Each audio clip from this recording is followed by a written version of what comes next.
It's now a familiar story which hits the headlines with amazing regularity. Labour troubles at Maruti's Manesar factory, the plant forced into a shutdown, the company forced to take off production losses. But what's the real story behind this recurring trouble? Is it about politicized unions? Is it about mismanagement of the company and its contract workforce? Or does it actually go much beyond that? Does it link into India's archaic labour laws? Ruchita Saxena digs deep. Labour unrest showing its ugly face once again at the country's largest car maker Maruti Suzuki and its Manesar plant in Haryana, now infamous for labour unrest. What started out as a seemingly minor scuffle over a suspended technician took a political and ugly turn, claiming the life of an HR executive and burning down an office at the plant. Maruti is no stranger to labour trouble. This is now the fourth such incident at the plant in the last 1 year, pointing to a deeper issue that Maruti and labour unions have been unable to resolve peacefully. The issue is simply one of wages.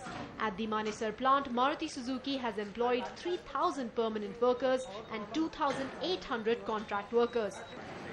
For workers employed by Maruti, the minimum wage is 23,000 rupees a month, but for contract workers, it's much lower at about 9,500 rupees per month. Most important reason behind all this is this deployment of a large number of workmen on jobs of perennial nature and paying them only 1/3 of what is being paid to the regular worker.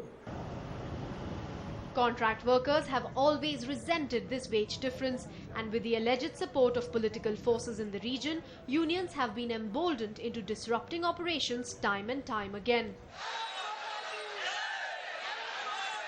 For instance, last October, when the plant remained shut for 14 days, at that time the Maruti management took the tough call of phasing out contract workers despite the higher cost by March 2013. And while the management says they are on track, trouble has struck once again before they could meet their objectives. Would be drastically reduced. At the moment, perhaps our long-term thinking is that we'll be more shifting towards our own manpower. And in that sense, perhaps there will be an effort required to recruit people. But the story is not one-sided, and the blame does not lie entirely at the doorstep of labour unions. At the heart of the problem are outdated laws that allow for the exploitation of contract workers, not just by corporates, but also perhaps the government. Under current laws, each state is free to decide the minimum wage for contract labourers, and any kind of social security and benefits are left purely to the discretion of the corporates. According to lawyers, this often leads to unfair treatment of contract workers, making it imperative to modify our outdated labour laws. The outdated labour laws have drawn the government's attention, and there is some hope that things could change in favour of workers during the current 5-year plan.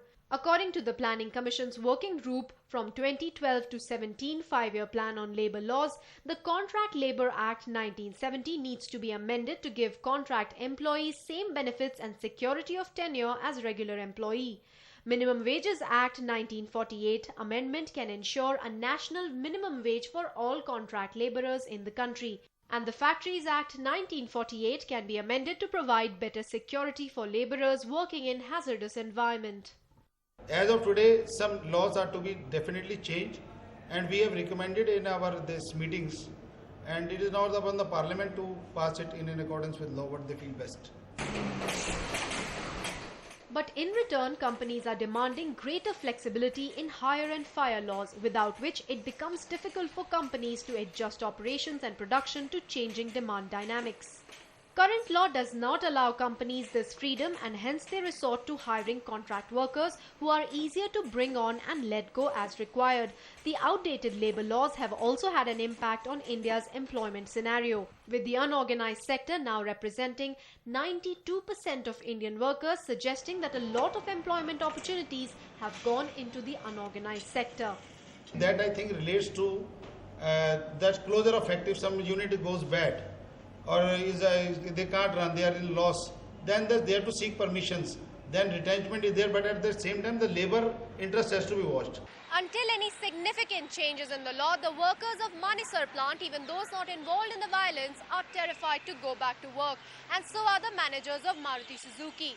All this while the company is losing 60 crore rupees a day. Its dealers are running out of Swift and Desire cars to sell, and as the family of HR executive Avnish Kumar Dev mourns his death, this could be a cue for the government to fast-track amendments required in labour laws long ignored in India.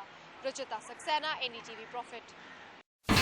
India's #1 news app just got even better. Download NDTV's new app. Fully optimized for retina display. Full screen view. Faster response time. And Sudoku. NDTV's new iPad app. Download now.